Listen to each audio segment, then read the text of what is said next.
can't tell Americans you're in a coffin. You can't tell a military you're in a coffin. You can't tell a family you're in a coffin. You can't tell anybody you're in a coffin. You're in a coffin. There's no way out. And it looks like you're going to die in a coffin. There's no,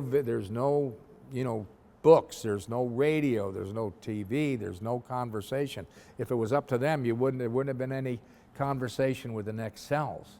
What saved us was the sixth man down brought in the tap code, and tapping through the walls is what saved us. A guy named Smitty Harris brought in the tap code, and this goes to show you the importance of a good instructor. He was SEER training back when SEER training was in Nevada, okay, Stead Air Force Base, Nevada, SEER training, survival training. And so the instructor was on the board, and he said, in the Stalags, they communicated between 50-man groups of POWs using the pipes. And then he ended the class, okay? So Smitty Harris was the last man out of the class, and the instructor was behind him. So he turned around to the instructor, he said, how did they communicate using the pipes? And the instructor said, you want to see here? That's interesting, I'll bring you back in. So he brought him back in and he showed him the tap code. And Smitty Harris, the sixth man down, brought it into North Vietnam, and that saved our lives in every way, okay? It really did, okay? And it's very simple. The tap code is a 25-letter alphabet instead of 26. And what they do is that if you want to tap a K, you use C. So C in your mind can be either C or K because it sounds the same. So now you got 25 letters. Now you can arrange it in 5 by 5, basically 5 columns and 5 rows. So you can uniquely identify any letter with the number of rows and the number of columns. As an example, across the top it's A, B, C, D, E. So that's first row, first column, first row, second column, and so on. So A would be tap, tap, okay? B would be tap, tap, tap.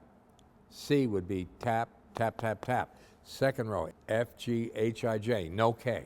So L, M, N, O, P, Q, R, S, T, U, V, W, X, Y, Z. That's very quickly in your mind. Now you got those letters and you got the tap, you got the rows and columns. So if I want to tap hi to somebody, that's second row, third column, second row, fourth column, H, I. So I go, then I shut up. We're ear to ear on a wall, tapping very lightly because the guards are always listening on the window. If they hear anything, that's weeks of torture, okay? So basically ear to ear on a wall, and the call up to get them on the wall is shaving a haircut.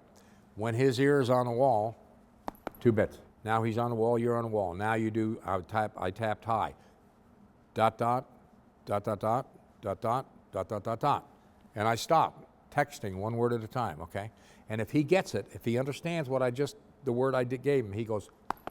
If he doesn't understand it, he goes. And that's that simple. So he doesn't get it, so I retap. This time he gets it. Next word, next word, next word. This is 4, 5, 6 hours a day in every cell. Half the guys are on their knees looking under the door. There's 5 guards that are constantly going to the walls. Half of the whole camp is under the door, is looking under the door. Half the camp is on the walls, okay? When anybody on the floor sees any guard getting near a wall for listening, okay, he pounds the wall, and you can hear that throughout the entire cell block, that pound, bam, okay? He just, with his fist hits the wall as hard as he can.